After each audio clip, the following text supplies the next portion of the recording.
Hello.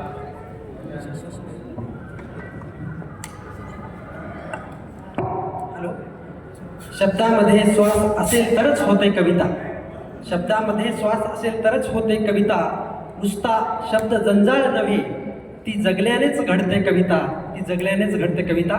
नमस्कार, मी प्रल्हाद भोपे परभणीहून आलोय.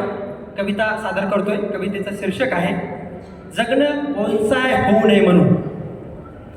छोट्याशा कुंडीत सुंदर दिसणारं आयुष्य मला नको आहे.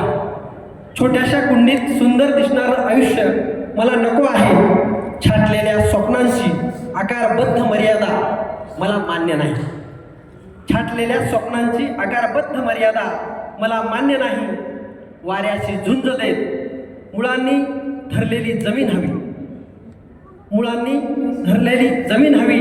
मातीचा सुगंध, खडकात शिरणारा पाऊस, खडकात शिरणारा पाऊस, फुटून बाहेर येणारी गवताची जिद्द, फुटून बाहेर येणारी गवताची जिद्द हीच माझी ओळख. हो, शिस्तीत पिंजरलेलं सौंदर्य आकर्षक दिसतं.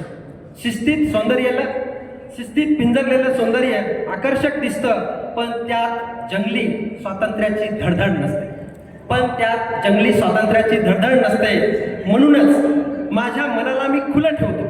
म्हणूनच माझ्या मनाला मी खुलं ठेवतो अवकाशा एवढं उमलण्यासाठी, ढगाशी बोलण्यासाठी, उमलण्यासाठी, ढगाशी बोलण्यासाठी आणि स्वतःच्या मुळांना गहिरा अर्थ देण्यासाठी.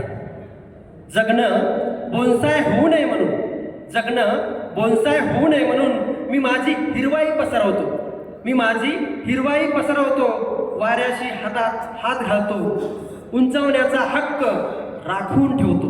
उंचावण्याचा हक्क राखून ठेवतो. कारण सुंदर दिसणं हे लक्ष्य नाही, पूर्ण वाढण्यातच खरी फुलण्याची ताकद आहे. कारण सुंदर